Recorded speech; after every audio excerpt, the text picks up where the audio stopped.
gentlemen, welcome inside the Coach's Corner. I'm sitting alongside LWC swim coach Alicia Kemnitz.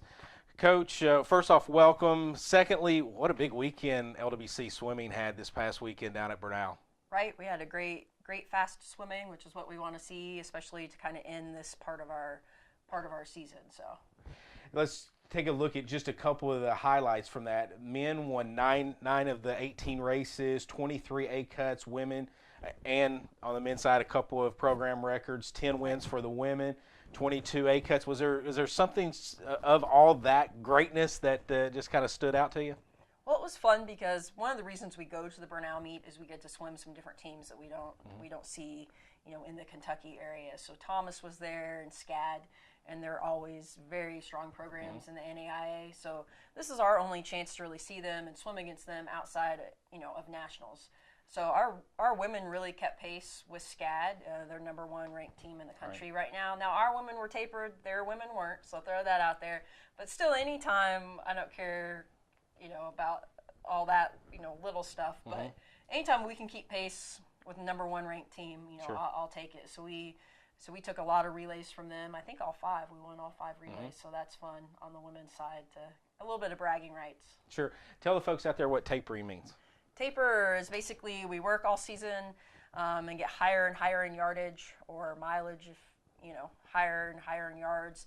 And then right before a really big meet, we start to decrease the yardage, and it's basically resting the swimmers' bodies, getting ready to swim fast. So and that's pretty important. I mean, you wouldn't think, at least the casual fan, swimming's not exactly a contact sport, but it is grueling on the body. Oh, right. Yeah. I mean, it's just a lot of grunt work looking at the black line. I mean, there are times when our swimmers are swimming more than our cross-country team is running per day. So there are times when we get up to 6-7 miles a day that we're swimming. Of course, we put that all in yardage, but for people who don't know the yard kind of language, yeah, I mean, consistently 4.5 miles a day when we're going real hard, 7 miles a day.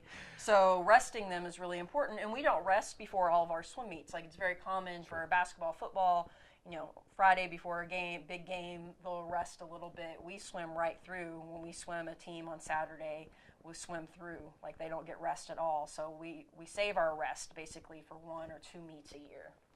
This is the first time we've got to talk to you this fall. Tell me a little bit about this year's squad. How are they gelling together? How's things going as far as the group goes? Right. So we graduated 11 people last year, and then we got 11 people in.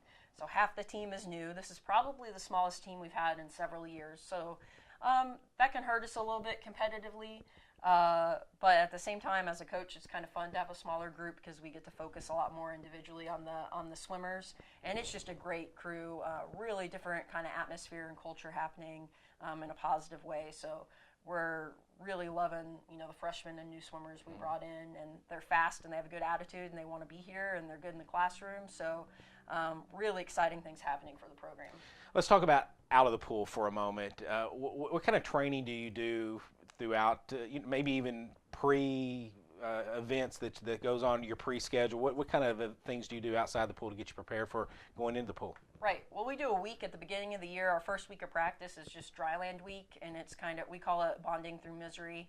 So it's kind of a boot camp style week. We don't touch the water that whole week, and that's really hard for swimmers because we aren't known for being the best outside of the water. We're a little clumsy and things. So, but we do that really for team bonding, and then by the time that week's done, people are ready to swim, and that's what we want them really ready to get in the water and swim hard. Throughout the season, though, we lift Tuesdays and Thursdays for about an hour and 15 minutes as a team, and we take our lifting really seriously, and it's kind of a circuit program.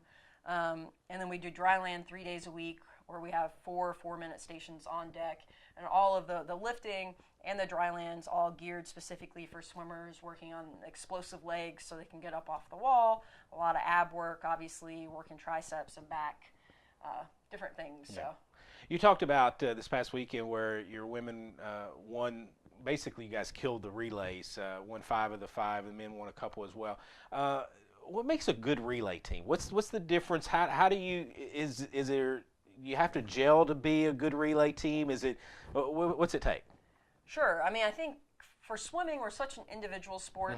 I really try to emphasize as a coach that when you're on my team, on my collegiate team, I want you to think of it as more of a team sport. But we can't get away from the fact that it's an individual sport a lot of the times. But the relays are really our chance to be a team sport, essentially. So swimmers take a lot of pride if they get chosen to be on a relay, and really pump each other up and ready to go. So, yeah, it takes, like I said, it's their chance to be kind of a team and bond and get up and going. So relays are always a little bit more exciting to watch.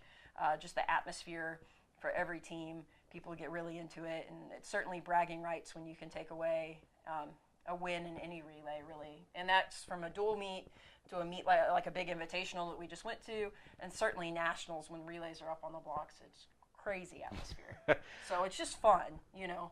As a coach, what's the hardest event? Is there one that just kind of sticks? I mean, I sit here and think, okay, you got the 100 free where it's just a dead sprint, as hard as you can go, as fast as you can go. And then you got the mile where it takes stamina. What's the most difficult? Oh, geez. I'll get all of it. Because people loaded question. Of course, the sprinters are going to say they have the hardest. The distance people are going to say they're the hardest. I think any 200 is difficult because basically you have to sprint your 200, whether it's 2 fly, 2 back, 2 free, any 2 IM. It's a sprint, but it's a little bit longer for your body in terms of lactic acid to maintain that sprint for 200 yards is a lot harder on your body. So I would say just any 200 is a beast because you're at that sprint level, but that lactic acid builds up, and when you're in that last 75 yards, it's a killer on the body. So what's the Lindsey Wilson pregame meal? Well, different times. I can say our post-game that we always go to after any big meet, we do Jimmy John's after our first session, and that is like tradition. Okay. And I'm very superstitious, so to the point where it kind of drives the team crazy because I'm like, we have to have Jimmy John's after our first session because that's just what tradition happens when you it. go to a place that doesn't have Jimmy John's in the We town? luck out usually, but I do get a little nervous. But we do Olive Garden a lot before our Bernal meet. We always do Olive Garden before our first session, and then of course Jimmy John's after. Lots of pasta. Yeah, always lots of pasta. All right, so your fall season is complete, or at least your last meet is done for the fall. Yep. You don't compete again until I think it's January 17th, middle of January. What do you do between now and then? Right, so right now we're just kind of maintaining a lot. We got to get back up in yardage after taper. But it's really honestly, getting the swimmers focused on their finals, and now it's time to focus on your studies. So we'll still train hard. We'll be in the water. They'll still be doing a lot of yardage, but we cut back just a little bit in terms of intensity. It's just we take a step back so they can really get focused on their grades and things. And then when we bring them back in January, that's kind of what we classify as our championship season. I mean, once they get back January 3rd, we hit the ground running, and it is hard work. So right now it's a lot of maintaining, shifting focus to finals week and doing well grade-wise.